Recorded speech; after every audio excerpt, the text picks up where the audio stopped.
A graça e a paz do Senhor. Quem está falando é o pastor Serginho Bizica. Eu sou pastor da Igreja Batista Projeto Família em Santo André. Estamos fazendo uma série de vídeos falando sobre libertação familiar.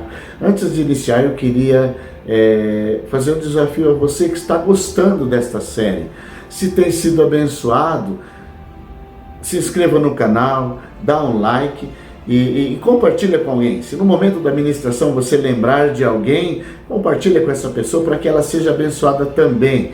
Lembrando aos irmãos que eu não sou youtuber, eu sou pastor. Então vai acontecer alguns errinhos aqui, mas foquem na palavra, na mensagem que vai ser explanada. O nosso assunto de hoje é bem interessante. Só acontece com os outros. Em minha casa, não. Nós temos esse pensamento de que as coisas só acontecem na televisão, só acontece com alguém que a gente conhece, com um parente distante. Mas o diabo, ele quer se fazer presente na minha família, na sua família, na minha casa, na sua casa. Ele quer destruir os seus relacionamentos, ele quer trazer a separação dos pais, ele quer levar os filhos para os vícios, para as ideologias que são ensinadas e doutrinadas pela internet nos dias de hoje. Então nós achamos que não acontece dentro da nossa casa, só fora da nossa casa. Tem um versículo bíblico que está em 1 Pedro 5, versículo 8, que diz o seguinte: estejam alertas e fiquem vigiando. Nós temos que estar alertas e sempre vigiar em oração, jejum. Porque o inimigo de vocês, o nosso inimigo, o diabo, anda por aí como um leão que ruge procurando alguém para devorar. O leão que sai à caça com muita fome, esperando uma presa fácil. Só que é importante frisar aqui também que nesse texto o diabo ele é citado como o nosso inimigo. Ele não é inimigo de Deus, ele já foi vencido, ele está com os seus dias já prescritos já. O diabo ele é perdedor, ele é o inimigo das nossas almas. A Bíblia fala que nós temos que resistir ao diabo para que ele fuja de nós.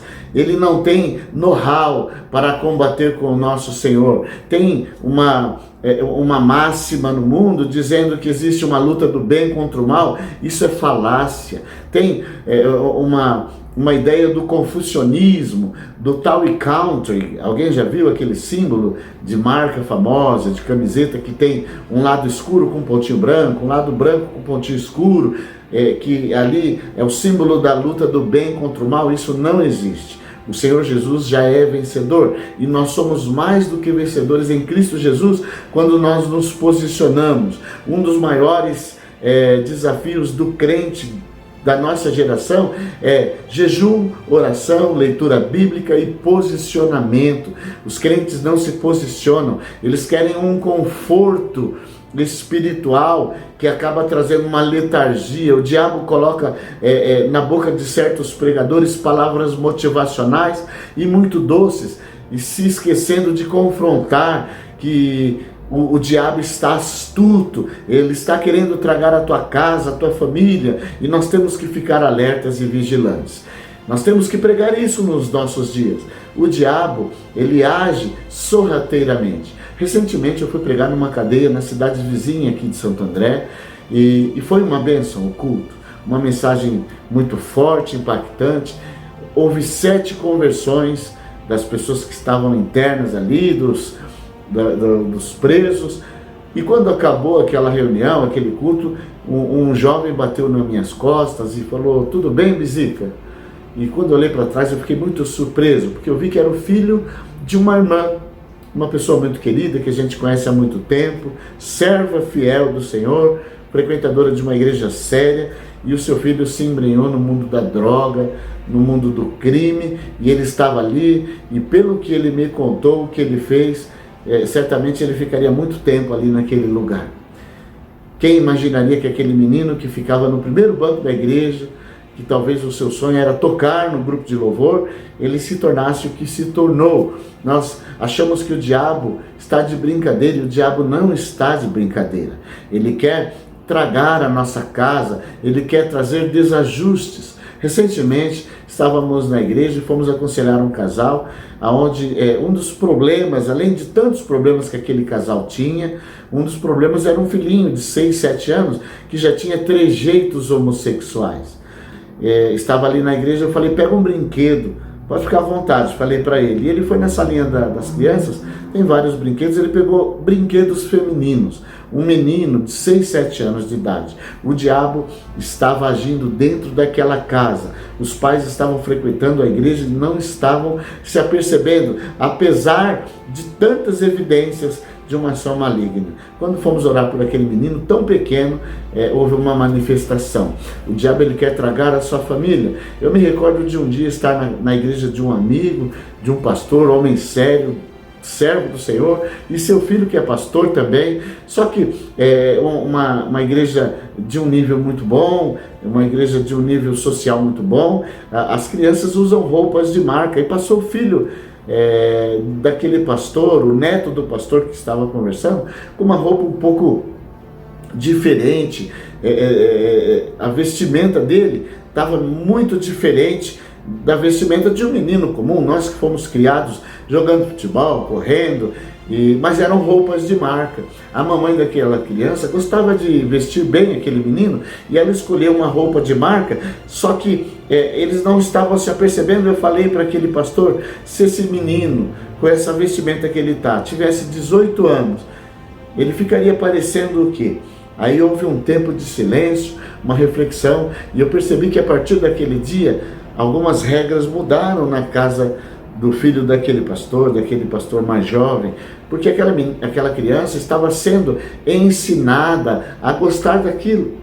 Recentemente eu orei por uma menina de 11, 12 anos, ela entrou no nosso gabinete, estava eu e minha esposa, e sem que eu falasse qualquer coisa, ela começou a me atacar. Ela começou a falar que eu odiava um youtuber muito famoso, que tem milhares de seguidores e que está disseminando na casa do cristão as ideologias, o sexo livre, a droga. Quando oramos por aquela menina, houve uma manifestação. Agora eu te pergunto, você talvez esteja falando, pastor, isso está longe da minha casa, o meu filho é uma bênção. Você já se apaixonou na sua pré-adolescência, na adolescência? Eu acho que todos nós passamos por esse momento. Imagina se seu filho se apaixona pela garota mais popular da escola, aquele seu filho que é uma bênção, e ele começa a andar com os amigos daquela menina também, que não são tão sérios como ele, que não são tão sujeitos à palavra do Senhor, que não são tão tementes como aquele menino. E ele, num determinado momento, está numa rodinha onde estão aquela menina que é a popular, com quem ele tem ali uma relação, está apaixonado, e eles começam a fumar uma droga. E quando essa droga chega nas mãos da menina, ela oferece para ele e fala, você não vai querer? Será que ele vai ter disposição para falar, não, eu não quero, eu sou servo do Senhor? Se ele já estiver todo envolvido, se ele já estiver entrelaçado. A minha geração foi a geração chacrinha. O diabo, ele age em épocas. Na minha geração não existiam revistas pornográficas nas bancas de jornais, mas com uma mudança política no país, começou a ter uma abertura e o diabo começou a agir nos períodos da tarde, aos sábados, com programas musicais e mulheres seminuas na TV. Era a moda bebida. Não existia uma novela que não tivesse no mínimo 5 cenas de alguém colocando pedrinhas num copo para tomar um uísque, patrocinando esse vício maldito, onde os comerciais são em chácaras e em locais onde tem piscina, mulheres com corpos torneados, muito churrasco, muita fartura. Ninguém faz um comercial num botequim de rodoviária, onde tem um homem solitário, que a sua família foi destruída por causa daquele vício. Na minha época, o diabo agia incentivando o cigarro.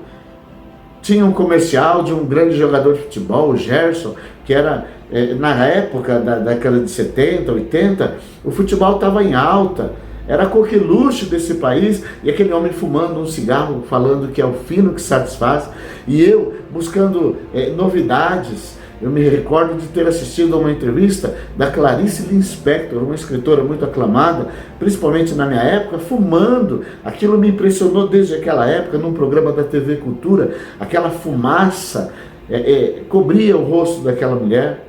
Só que quando eu me casei e eu tive filhos, a minha filha, ela sofreu outro tipo de ataque. Ela foi da geração Malhação, onde o homossexualismo era pregado livremente. Eu falava com a minha esposa, tinha revistas de bancas de jornal incentivando isso. A internet começou a influenciar as casas dos crentes. Os pais não se aperceberam com seus filhos trancados dentro dos quartos. A droga hoje está liberada. Nossos filhos, se não vigiarmos, vão estar passando a madrugada inteira assistindo youtubers, fazendo entrevistas com cigarros de maconha na mão e copos de uísque com energético, trazendo uma normalidade naquilo. Na minha época começou uma mudança na música. Quando eu era jovem existia uma xenofobia. Até um cantor brasileiro tinha nome de americano e cantava no idioma americano. Agora só se fala de funk, pornografia, o incentivo ao tráfico, à violência. Infelizmente, o mundo avançou nessa reta, e se nós não nos atentarmos, nós estamos dando moradia para o diabo dentro da nossa casa. E aí eu te pergunto, só acontece nas casas dos outros? Na sua não? Vamos orar? Coloque suas mãos com a minha. Pai, em nome de Jesus, abra o entendimento dessa serva do Senhor, desse servo do Senhor que está acompanhando comigo, Senhor, essa transmissão. Que ele, Senhor, tome decisões duras, Senhor, de estar vigilantes e reconhecendo, Senhor, que o diabo não está para brincadeira. Mas em nome de Jesus, Pai, eu peço agora que haja libertação nesta casa, que haja um despertar, um desprender emocional. Essa mãe que se sente toda sensível em dizer não para a filha, para o filho, em dizer não para o pecado dentro da tua casa, com medo de magoar, com medo de trazer a tristeza naquele pré-adolescente, naquela criança. Em nome de Jesus, abre o entendimento desta mulher, deste homem, para que eles cuidem dos seus filhos. Pai, os filhos que o Senhor nos deu para cuidar, e que nós possamos criá-los no entendimento, na graça do Senhor, em nome de Jesus. Que esta ministração, Senhor, que esta live seja uma bênção para esta pessoa que está me assistindo, e que ela, Senhor, comece a ter este entendimento, que ela comece a passar esse entendimento para mais pessoas, patrocinando esta mensagem, Pai, em nome de Jesus. Amém, amém e amém.